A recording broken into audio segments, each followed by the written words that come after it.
Olá, está começando mais um De Frente com a Lei. E no programa de hoje vamos conversar com o vereador Rodrigo Beltrão, do PT, dando sequência aqui aos programas especiais com os 23 vereadores desta nova legislatura que já se iniciou. O vereador Beltrão, que fez 2.218 votos nas últimas eleições e agora está iniciando seu terceiro mandato consecutivo aqui no Legislativo Caxiense. Vereador Rodrigo Beltrão, é uma honra tê-lo conosco. Obrigado, Fábio. Para mim também é uma honra. Tenho o privilégio de ter participado de vários programas e sei o quanto é importante esse contato diretamente com a nossa comunidade. Vereador, o senhor vem de uma trajetória já chegando num ponto de maturidade. É o terceiro mandato seguido como vereador. O senhor ocupou outras funções públicas lá atrás, desde o movimento estudantil. Como é que o senhor avalia, como é que o senhor faz esse balanço de vida pública e na medida em que, principalmente, o senhor como vereador do Partido dos Trabalhadores, o PT teve um certo desgaste nas últimas eleições, mas apesar de todo o quadro relativamente desfavorável, o senhor foi reconduzido e a comunidade caxiense confiou no senhor para continuar no parlamento. Exatamente, é uma gratidão, né, em relação à nossa comunidade que possibilita que façamos então o terceiro mandato. E do ponto de vista da ótica pessoal, um grande privilégio, né, porque sabemos que se ao mesmo tempo há um debate em vigor de que as câmaras, os vereadores podem muito pouco, porque não podem onerar o executivo, não podem fazer projetos que geram despesas, mas a partir do microfone, a partir da liderança, da articulação política, tenho, né, essa convicção de que o mandato ele pode trazer grandes avanços para a comunidade. E cada vez mais a comunidade se demonstra com uma sede pela política, pela participação, pelo envolvimento, pelo ajuste dos rumos que precisam ser dados.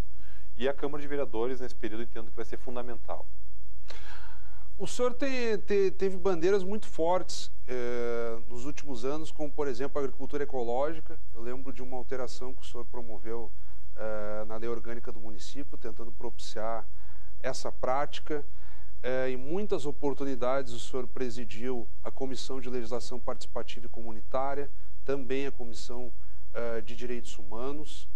Pegando um gancho, né, nessas pautas que o senhor tem defendido, como é que funciona daqui para frente a retomada desses assuntos, ou a continuidade, melhor dizendo? Eu até te agradeço a pergunta, o enfoque, Fábio, porque, de fato, essa nossa temática, essa nossa preocupação com o desenvolvimento sustentável, além de ser a grande temática global hoje, né, junto com a crise, mas também uma ideia de um desenvolvimento sustentável, é um grande desafio para Caxias do Sul. Porque se por um lado nós temos aqui o segundo polo, metal mecânico, nós temos uma cidade e uma economia pujante, por outro nós esquecemos esse debate tão importante que é a agricultura ecológica. Só para tu teres uma ideia, hoje, atualmente, não há nenhum programa de incentivo à agricultura ecológica, ao alimento orgânico. E isso precisa ser superada, essa visão.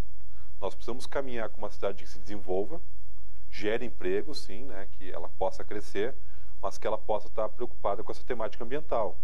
Então, por exemplo, uma luta nossa de muito tempo, né, e acho que ela é central até para esse debate, que é que as nossas crianças da rede municipal, elas possam ter já acesso com o alimento orgânico, ou seja, a merenda escolar ofereça, né? Isso vai gerar uma demanda produtora, vai gerar saúde para o nosso estudante, para os nossos estudantes, e também vai ajudar a fomentar a cultura do alimento orgânico, que nos dias de hoje é extremamente fundamental. Agora, no final do ano passado, o próprio Ministério Público fez todo um trabalho importantíssimo, né, denunciando o agrotóxico hoje na nossa mesa. Então, basicamente, todos os alimentos que as nossas famílias consomem, ela tem agrotóxico, isso causa implicações à saúde e isso depois vai onerar o poder público através da saúde. É verdade. Então, é uma questão tão central, tão estratégica, que nós vamos continuar com afinco nesse debate. Vereador, um outro ponto que nós temos acompanhado é a questão do posicionamento das bancadas. Nós temos questionado os vereadores que passam aqui por essas edições especiais do De Frente com a Lei, principalmente com os rumos que as bancadas tomarão a partir da reconfiguração do Executivo em Caxias do Sul. Já na administração passada e anteriores, principalmente com o binômio PDT e PMDB, o PT fazia oposição. Agora, há o governo do prefeito Daniel Guerra, do PRB. Como é que a bancada do PT vai se situar? Alguns observam, será independente, será uma oposição de fato? Como é que vocês pretendem se posicionar como bancada, o senhor propriamente como o seu mandato como vereador, e a partir disso, de que forma se dará quando aportarem projetos do Executivo ou no próprio debate diário aqui no Legislativo? Pois é, Fábio, assim, sem demérito as outras bancadas, as outras agremiações partidárias, mas tentando assim focalizar nos méritos do nosso partido, o Partido dos Trabalhadores, desde que nesse momento mais recente, assumiu uma posição de oposição em 2005 até os dias de hoje, tem demonstrado aqui na casa um exemplo de uma oposição que traz grandes avanços para a comunidade. Eu poderia, embora não seja aqui o foco, falar do Fundo Municipal de Recursos Hídricos, que nós, através da nossa luta, conseguimos suspender a cobrança. Hoje a luta é pela devolução. Tantas outras questões importantes que nós fiscalizamos e trouxeram efetivo retorno para a nossa comunidade.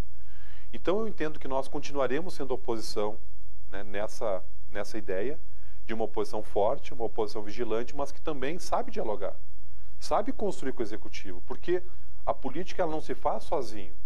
O PT não é um partido autoproclamado, o partido verdadeiro, com o dono da razão. Então a política há que se quebrar muitas vezes algumas resistências e se criar um diálogo. Então nós continuaremos com esse perfil de um partido que vai ser oposição, até porque isso foi delegado pelas urnas, mas nós também vamos fazer uma oposição de muito diálogo com o atual governo, em que pese nós não iremos seguir, por exemplo, o perfil de oposição do atual prefeito quando era vereador, né? Então nós, inclusive, temos uma certa crítica a essa conduta enquanto oposição aqui na Câmara, mas nós hoje, nesse atual cenário, iremos, inclusive, dar nossa contribuição com o governo dessa forma, fiscalizando, demonstrando onde tem problema, até porque o governante, se ele tem essa humildade, ele tem esse diálogo aberto, a oposição ela sinaliza para o governante onde é que estão os problemas. A oposição ela é extremamente importante, porque é um processo dialético, né? É um processo do contraditório, e assim é na vida da gente, né? Na nossa questão pessoal. Muitas vezes quando um amigo, um familiar aponta um problema, ali nasce uma luz de onde tem que se atacar, o que tem que ser feito. Então nós seguiremos dessa forma, com essa vocação de ser oposição, mas também, como eu disse, e sintetizo a resposta, com muito diálogo. Vereador, alguns pleitos que o senhor conduziu extrapolam até a possibilidade do vereador, mas o senhor demarcou muitas posições a partir de tentativas de emendas aos orçamentos anuais. Cada ano o senhor fazia emenda e aqui no Legislativo há um rigor no sentido da avaliação técnica, ou seja, qualquer emenda que gere despesa para o município, ela é considerada inconstitucional. Como o orçamento envolve despesa, elas nem chegam a ir a plenário quando se discute o orçamento.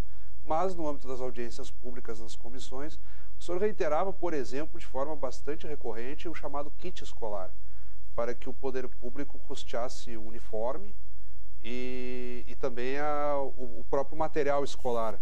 Se eu não estou enganado disso, baseado em experiências de outros municípios. Até há uma defesa de que o uniforme contribui com a segurança, Sim. na medida que identifica o aluno, de onde ele vem.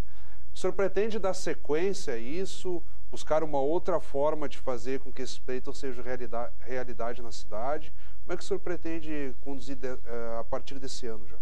Sim, só se me permite, eu acho muito interessante retomar a primeira parte dessa tua fala, e que essa tua constatação, para mim, eu quero devolver com uma crítica à casa, que tem ao longo dos anos tido uma postura extremamente conservadora, ortodoxa em relação a essa questão de vetar emendas parlamentares. Porque veja bem, quando o vereador ele vai originar um projeto, ele vai ser proponente, ele não pode, através desse projeto, gerar despesa no executivo, porque ele é flagrantemente inconstitucional. Mas, quando o projeto ele vem do executivo, ele pode sim ser emendado. E acho, inclusive, isso saudável do ponto de vista do debate, porque, veja bem, nós tivemos já no passado, em Caxias do Sul, uma população que se acostumou, por exemplo, com o orçamento participativo, onde debatia, onde, através da sua participação, interferia diretamente no orçamento e no encaminhamento de obras. Que nos últimos anos vinha com o nome de orçamento comunitário. Isso, que eu tenho, né, produzi ao longo dos últimos 2 mandatos meus uma forte crítica àquele modelo do governo passado de orçamento comunitário. Então a Câmara de Vereadores, ela passa a ser o principal ponto de representação popular, de forma institucional, por mandamento constitucional, mas é também na prática, nos dias de hoje, onde a população não encontra outros espaços de participação em relação ao orçamento municipal. Então, acho que primeiro essa cultura aqui na casa conservadora de não aceitar emendas parlamentares, isso tem que acabar. Nós temos que oxigenar esse processo. Tem que fazer com que a democracia respire aqui dentro. Em relação ao kit de material escolar, eu vejo também, vou usar esse termo de novo, Fábio, como estratégico. Usei isso para falar da agricultura orgânica, a ideia do desenvolvimento sustentável, e vou reiterar esse termo agora para falar do kit de uniforme escolar e de material. Por quê? Primeiro, porque ele gera uma igualdade no ambiente escolar. Nós sabemos que mesmo na escola pública há diferença social. É um estímulo também. Serve como segurança e eu também enxergo como um direito. Se lá no passado se debateu a questão da merenda escolar e hoje é um requisito indispensável que tenha merenda escolar no ambiente da escola pública, também entendo que o uniforme é material escolar.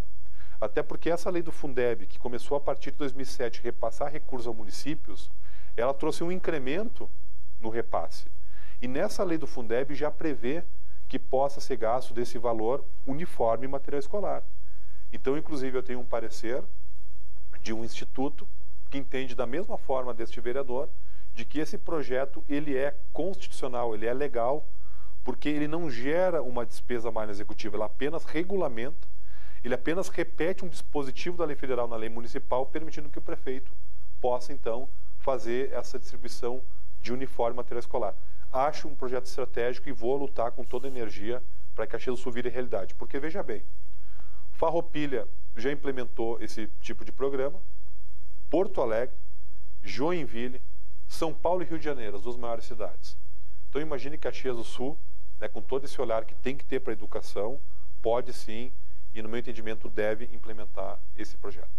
O senhor vereador Beltrão, em plenário, na própria condução do seu mandato, em muitas edições aqui do programa, sempre tem um polo ideológico muito claro e um discurso muito focado, do ponto de vista que nós poderíamos chamar da esquerda na política, digamos assim.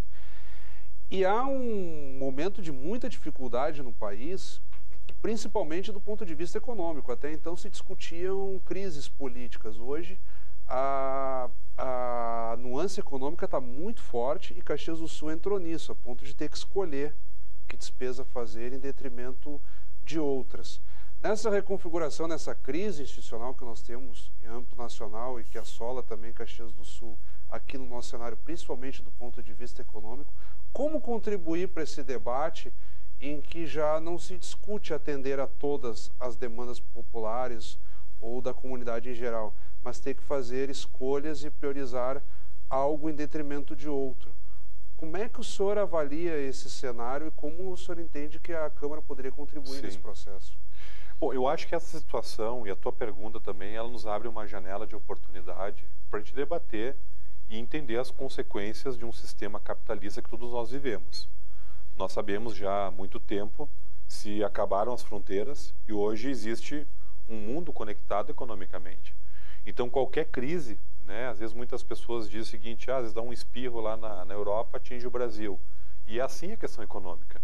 Então nós tivemos 2 grandes crises mundiais, a de 1929 e a de 2008.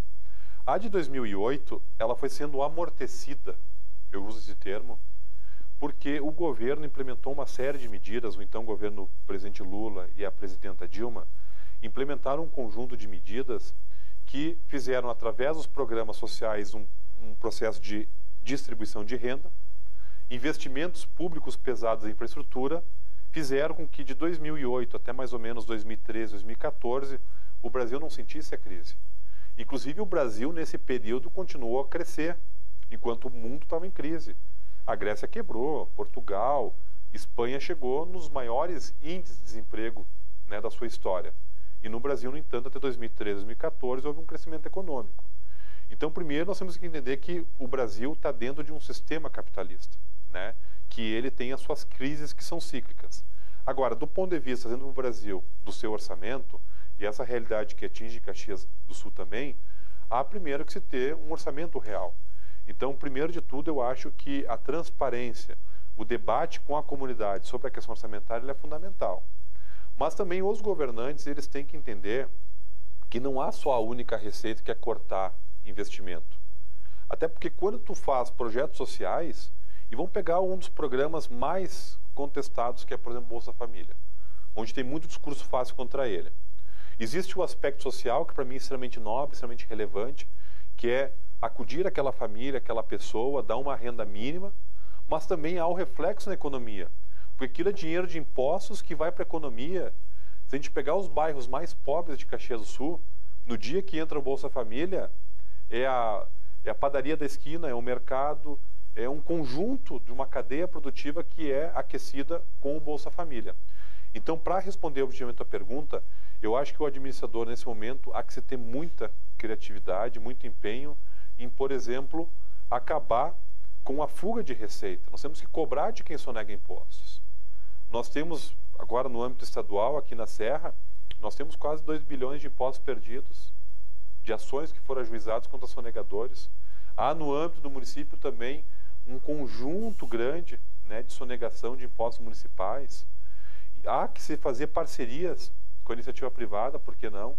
Então é um momento onde não basta pegar o discurso da crise para dizer que vai fazer menos. Há que se pegar o discurso da crise para se fazer ajustes, se buscar incrementos do orçamento, mas se manter. Porque quando tu fala na questão da segurança, da educação e da saúde, não dá para ter retrocesso.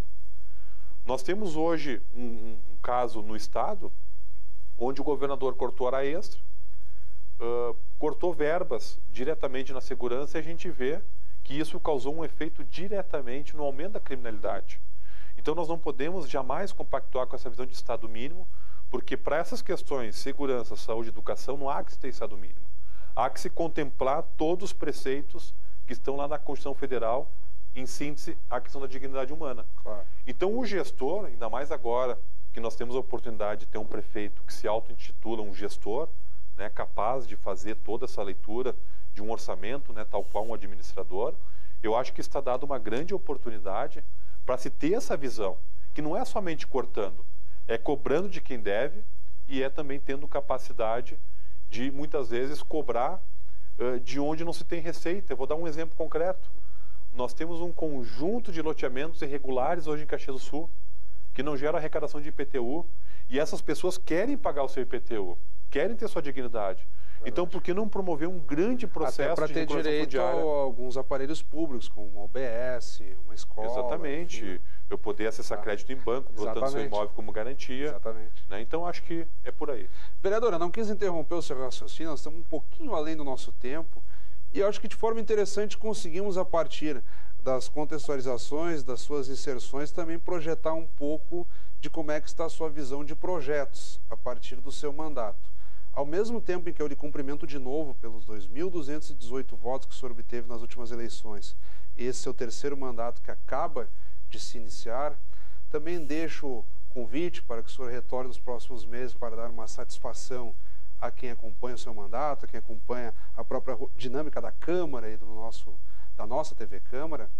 Quero lhe cumprimentar mesmo e fica um espaço bastante breve aí para que o senhor daqui a pouco levante um projeto, alguma ação que não tenha sido clareada no decorrer do programa.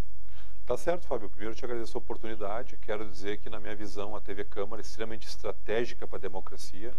Hoje nós vivemos numa era de internet, onde as pessoas têm acesso à informação de uma forma rápida, e o Poder Legislativo, que tem inclusive lá no seu código de ética, tem lá no seu regimento esse princípio da transparência, né? Então, acho extremamente fundamental a TV Câmara. Quero lutar, inclusive, no âmbito interno para que nós tenhamos nessa legislatura o sinal aberto, ou seja, para toda a comunidade, sem fronteiras, não hoje como é um sinal fechado apenas por cabo. Uhum. E quero voltar o que eu disse anteriormente, que é fazer um mandato focalizado nessas 3 grandes demandas da sociedade, que é a segurança, saúde e educação, tendo, né, como também essa ideia do desenvolvimento sustentável diretamente ligado a essas 3 questões para que a gente tenha uma sociedade que avance, que possa ter incrementos importantes nessas 3 áreas, mas que tenha um desenvolvimento sustentável, né? Possa dar qualidade de vida para a nossa sociedade. E enquanto mandato, Fábio, acho extremamente importante o vereador estar aberto à comunidade. Eu sempre digo, assim, fazendo uma analogia, que o vereador, muitas vezes, ele é o corpo físico, mas a alma, né, para animar esse corpo, ele vem da nossa sociedade. Participação da crítica. A participação, que tem que trazer a crítica, tem que trazer a sugestão, e tem que ter esse canal aberto. Porque muitas vezes o vereador, ele precisa, né, inclusive, da presença em plenário. Ele precisa da participação efetiva, que muitas vezes muda rumos e faz com que nós aqui dentro estejamos em sintonia com o pensamento lá fora. Porque, afinal, o princípio que nos faz estar aqui é o de representar, e o representar a nossa comunidade. Então, mais uma vez, obrigado, vereador.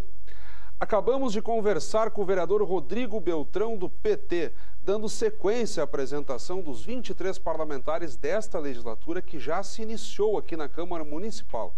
Obrigado pela audiência, até o nosso próximo encontro. Isso aí, vereador.